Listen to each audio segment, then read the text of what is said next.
genuinely loved his family. He wasn't having an affair. He wasn't abusive. He wasn't addicted to alcohol or drugs.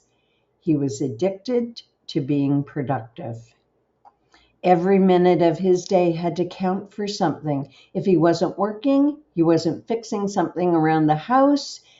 If he wasn't fixing something, he was planning the next project. If he sat down to relax, he became anxious within minutes. His mind immediately searched for something useful to do. His wife didn't want another renovated room or another financial investment. She wanted him. She wanted to touch him, to hold him, to know him. But he honestly didn't know how to be present without doing something. It simply made him too anxious. I've seen this pattern hundreds of times. The details change, but the story doesn't. People who have spent their lives proving their value through achievement eventually discover that achievement has become the only place they know how to exist. They aren't driven because they love working. They're driven because stopping feels unbearable. Most people assume productivity is simply ambition or a strong work ethic, and sometimes it is, but often it isn't. For many of the people I've worked with in my executive coaching practice, relentless productivity has been regulating anxiety for decades. The moment they stop accomplishing, uncomfortable feelings begin to surface. They feel guilty for resting. They can't take vacations. They feel selfish for taking time off for themselves. And they become restless, irritable, or strangely uncomfortable when there's nothing demanding their attention. So they do what they've always done. They get busy again. But the work isn't the problem. The inability to stop is. What makes this so difficult to recognize is that our culture rewards it. The harder you work, the more people admire you. The more available you are, the more indispensable you become. And the more responsibility you carry, the more successful everyone assumes you are. But no one notices that your identity has become fused with your performance. In fact, people often celebrate it until your health begins to suffer, until your marriage starts falling apart, until your children stop asking you to spend time with them because they assume that you're too busy, until retirement arrives and the career that defined your identity suddenly disappears. That's when many people discover they don't actually know what brings them joy. They don't know how to rest without feeling guilty. And they don't know what they enjoy if there isn't a goal attached to it. They've spent so many years becoming who they thought they had to be that they've never had the opportunity to discover who they really are. This is why I don't see the issue as overwork, perfectionism, or workaholism.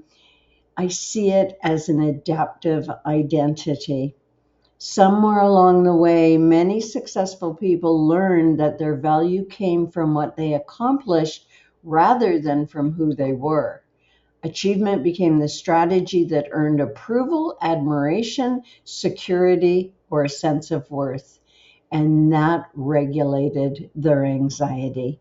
That kept them safe and secure inside themselves. But over time, they disconnected so much from their authentic self that they believed that their identity was this machine, this person that just showed up and worked and worked and worked. In my work, I call this the adaptive persona. The adaptive persona develops brilliant strategies for succeeding in the world. It can build remarkable careers, extraordinary businesses, impressive reputations. but it often does so by disconnecting us from our authentic self. The authentic self knows how to work hard without making work its identity. It knows how to rest without guilt. It knows that we're entitled to rest, knows that relationships are built through presence, not productivity. It knows that your value doesn't increase because you've crossed another item off of your to-do list. One of the saddest moments I witness is when someone reaches the top of the mountain they've spent decades climbing, only to realize they don't know why they climbed it in the first place. Success isn't the problem. Losing yourself in the pursuit of it is. If any part of this sounds familiar, I would encourage you to become curious about the role productivity plays in your life and how you feel when you're just having fun, when you're not being productive. Is it something you choose, or is it something you can't stop doing because slowing down feels too uncomfortable? The answer to that question may tell you far more about your relationship with yourself than your resume ever will. If you'd like to begin reconnecting with your authentic self, I've created a free guide called The 16 Capacities of the Authentic Self. It explores the capacities that help us move beyond the adaptive persona and build an identity that isn't dependent on achievement, approval, or constant productivity. You'll find the link in the description below.